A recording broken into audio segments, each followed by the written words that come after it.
Hello, and welcome to another video. We are going to be looking at Psalm 21b today. 21b, O Lord, in your great strength. This is another one that we sing quite often at our church, which is great. So for this one, I want to take an opportunity to play a little bit with the tempi. Now, I'm just doing this for fun, to be clear. When we're doing it in church, it's probably not going to be this dramatic, but I'm taking this opportunity to give y'all a little bit of a music history lesson as well. So this coming out of our illustrious Victorian era, we have some really funky stuff that happens, and I don't know if anybody else has noticed this because we're so used to hearing it that maybe it's just normal to us, but this is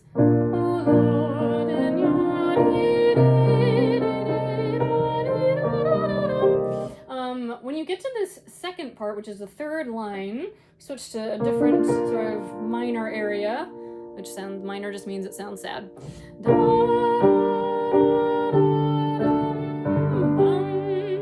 then it's not minor anymore.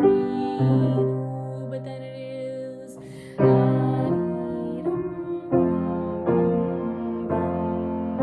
It's so weird. It's so weird. I'm gonna play it again. Just listen to how all the notes kind of talk to each other. And again, I'm trying to kind of encompass everybody's abilities here. If you're like, I don't know what that anything is, just listen and see what you notice. There's no wrong way to notice, right? So we just see what we notice. So I'm starting at the third line, and I'm just gonna play it. I'm gonna try not to hum and commentate.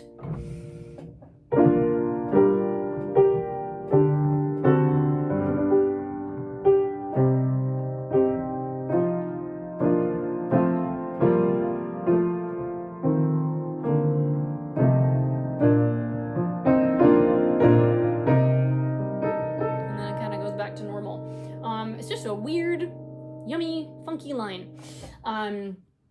So different. If I was gonna voice it a different way.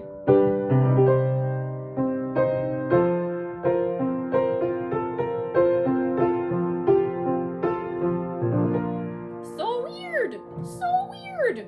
Okay.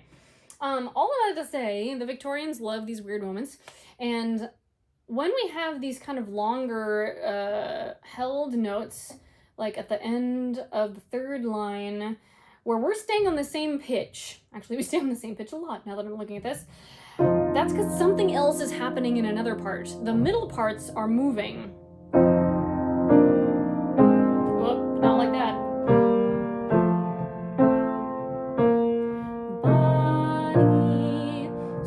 Those inner parts. I try to play them when I'm playing. I think most people do. Sorry, I'm not saying Jennifer's most people. It's just like if you're from another church and you don't have the same pianist as us. Anyway. And I will play an A natural someday. Okay. A little bit of a slowing down at that part. That was the point of that as I was rambling along.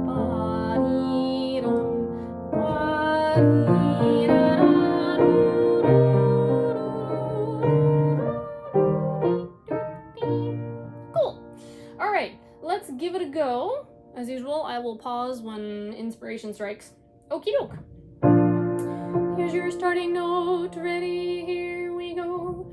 Oh Lord, in your great strength, the King has joy abundantly, and he exalts exceedingly in your great victory. He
of these high notes. Because I know high notes can be scary. So I'm going to remind you of a scientific truth. Oh, do I have my nickel? Oh, I do have my nickel. Yes. All right. This is a nickel, children that don't deal in cash anymore. Yay. That's about as big around as the average man's vocal cords are. So imagine the little nickel in your throat, and there's two little vocal cords that are like flat pieces of paper, edge to edge, and when you make sound, they go whap, whap, whap, whap, whap, whap, whap, whap, whap. All pitch happens in this amount of space. It's like the size of my eyeball. It's very small, right? Ladies, do I have it? Oh, no. Oh, 1 for 2. All right, ours are typically a little bit smaller. They're typically the size of a dime. So what that means is, I was unprepared for this lesson. Okay, what that means is that the vocal cords stretch from one end to the other, and there's a little gap in the middle. And in the middle is where they're meeting, going whap, whap, whap, whap, whap, whap, whap, whap, whap. Gentlemen, about the size of a nickel. Ladies, about the size of a dime. Maybe that big. And the reason this is good to know is because that means, get ready for some physics to blow your mind here, there's no such thing as up or down when you're making noise. Right? And you're like, but wait, Catherine, pitch. Yes, I understand that. What I mean is there's no physical movement that occurs as there is on a piano, right? I go to this end, it's a low note. Ooh, I need to fix that. And on the high end, on the other end, it's a high note, right? And I physically have to move to get from one end to the other. Not so with the singing times. The singing times happens all in here, bloop, in a little tiny itty bitty space. This means you do not need to do any physical funky antics to reach pitches of different high and low sounds. Okay, so for example, this phrase, the very first line, has joy abundantly. That is a lot of high notes in a row, right? Except high notes aren't a real thing, are they? This is true. So, nothing happens in here except you think different notes. Truly. I mean, things happen in here, but we're not going to go into like the crazy science.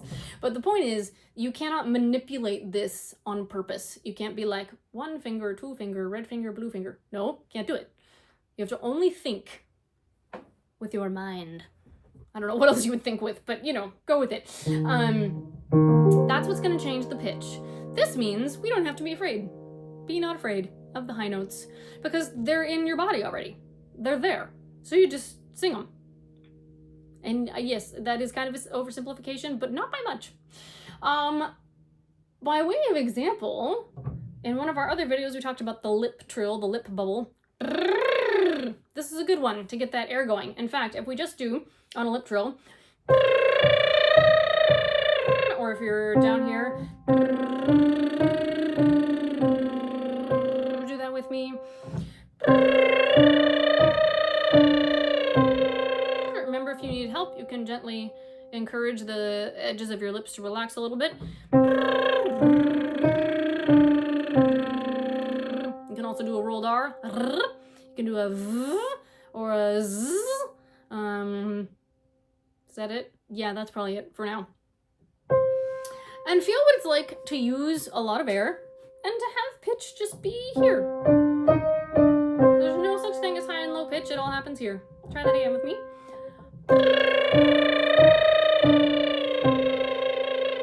Good. Now sing joy abundantly. Joy abundantly. Now blessings manifold. Blessings manifold. Glory does excel. Glory does excel. I won't make you do all of them. Okay, hopefully that was getting a little bit easier.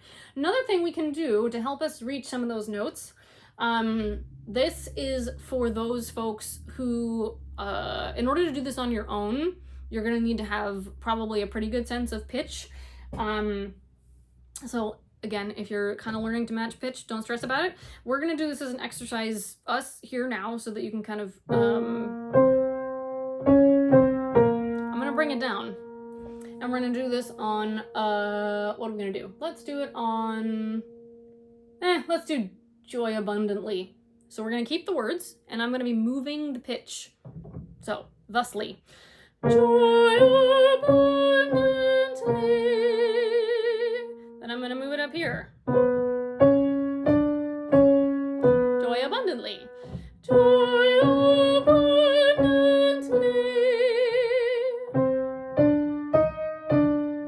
Joy abundantly. Joy abundantly. Joy abundantly. Joy abundantly. Now I'm gonna go back down. Joy abundantly. Don't worry too much about text up there. Read the text. Don't stress out about making your mouth do something crazy. So that is a good trick for helping your range. You start lower and then you inch up and then you go up a little bit and then you come back down and then you inch up again and you go up and then you go back down. And that's going to help kind of acclimate your body to what that feels like. Great. Oh, I have absolutely no idea what verse we were on. I should do these live sometimes so you guys can tell me. Oh, did we do 3 verses? I'm going to pretend we did 3 verses. Oh, but I think we maybe did 2. I don't know. I'm sorry. Okay.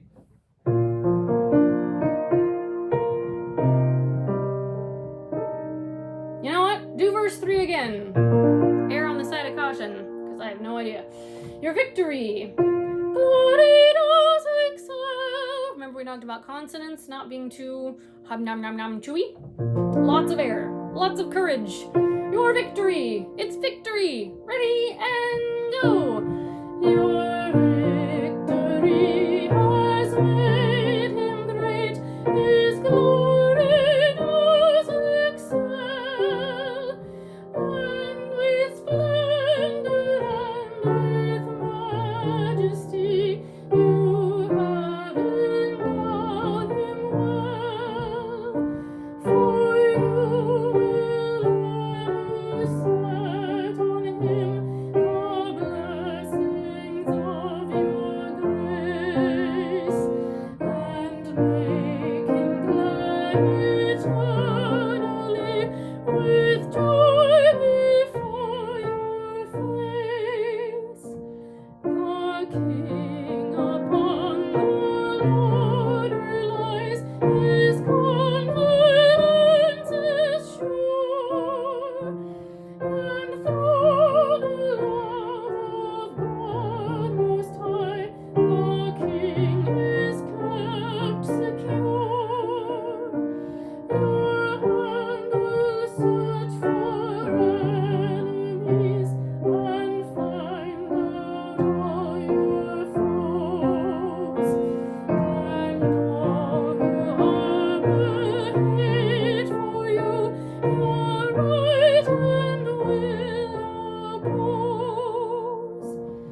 There we go. Getting better at reading two things at once. I had a thought. This is why I shouldn't do these at the end of the workday, because I don't know what I'm saying. You know, I couldn't tell you. Oh, I think I was just going to acknowledge the text in verse 6. They sit upon your bowstring aimed is kind of a weird thing to do, but you know that already. All right, friends, that's it for this one. Happy singing.